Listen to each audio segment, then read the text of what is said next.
সাধারণ মানুষের অংশগ্রহণ নিশ্চিতভাবে আমরা তাতে খুশি, কিন্তু যদি বলেন ত্রুটিমুক্ত নির্বাচন, আমি বলবো ত্রুটিযুক্ত নির্বাচন হয়েছে। কিন্তু যে কায়দায় পঞ্চায়েতের নির্বাচন বা বিগত নির্বাচনগুলো রাজ্য প্রশাসন করেছেন সে কায়দাতে করতে পারেনি। মোরলেস 95% বেশি বুথে কেন্দ্রীয় আধা সামরিক বাহিনীর উপস্থিতি, চলমান ওয়েব ক্যামেরা বা সিসিটিভি উপস্থিত থাকার জন্য বুথ প্রিমিসেসের মধ্যে অবাধ লুট এবং ভোটের কম্পার্টমেন্ট তুলে দিয়ে কে কোথায় ভোট দিচ্ছে দেখা, এটা খুব বেশি করতে পারেনি। কোচবিহারের 16-17টি বুথ, আলিপুরদুয়ারের 2টি বুথ, জলপাইগুড়ির ডাবগ্রাম ফুলবাড়ি এলাকার 1-2টি বুথ ছাড়া বাকি নির্বাচনে মানুষের অংশগ্রহণ, আমি অ্যাকচুয়াল ফিগারটা জানি না, 80%-র বেশি মানুষের পার্টিসিপেশন হয়েছে।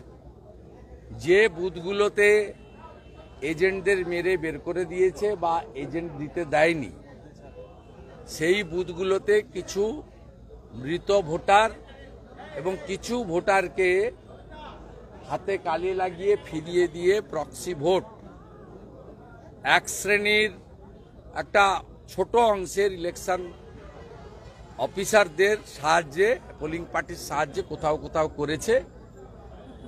এতে হয়তো মার্জিনের 19-20 হতে পারে, কিন্তু জেতার ব্যাপারে 200% আমরা নিশ্চিত প্রামাণিকের গতবারে যে মার্জিন ছিল তার ডবলের বেশি মার্জিন হবে। আলিপুরদুয়ারের মার্জিন ধরে রেখে ওই মার্জিন আমরা বাড়াবো। জলপাইগুড়ির ক্ষেত্রেও অত্যন্ত ভালো ব্যবধানে ভারতীয় জনতা পার্টি জিতবে। আজকের নির্বাচনের নির্যাস রাষ্ট্রবাদীরা 3 আর চোরেরা 0। আজকে টাইট ছিল, ওকে একটু টাইট দিয়ে রেখেছিল জনগণ।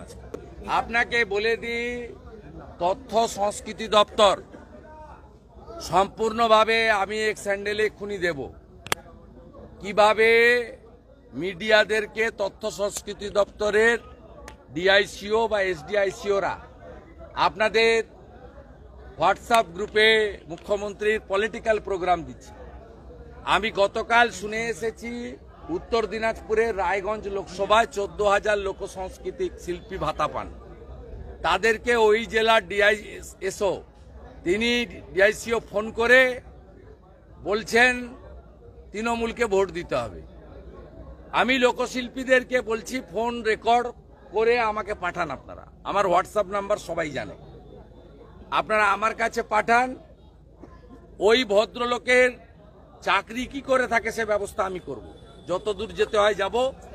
আর লোকশিল্পীদের বলবো, ফোন করলে বলবেন আমরা বিজেপিকে আনবো, আপনারা 1000 টাকা ভাতা দেন, তাও সবাই পায় না, কীর্তনিয়াদের দেয় না, বহু লোক পায় না। ভারতীয় জনতা পার্টিকে আমরা আনবো, যেমন অন্নপূর্ণা ভান্ডারে 3000 টাকা করে দেবে বলেছে বিজেপি, তেমনি লোকপ্রসাদ শিল্পী ভাতা, বার্ধক্য ভাতা, বিধবা ভাতা, দিব্যাঙ্গ ভাতা, তফসিলিদের ভাতা, কৃষকদের ভাতা, জনজাতিদের ভাতা 1000-এর বদলে 3000 টাকা করে বিজেপি ক্ষমতায় আসার প্রথম মাস থেকেই দেবে। আমি আপনাদের কাছে বলে দিলাম, লোকপ্রসাদ শিল্পীরা এই উত্তরটা জেলা তথ্য সাংস্কৃতিক আধিকারিক তাকে দেবে।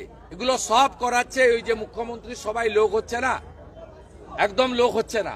একটা লোককে নিয়ে গেছে গান গাওয়ার জন্য, তার নাম ইন্দ্রনীল সেন, ওই ফোন করে করে এগুলো করাচ্ছে।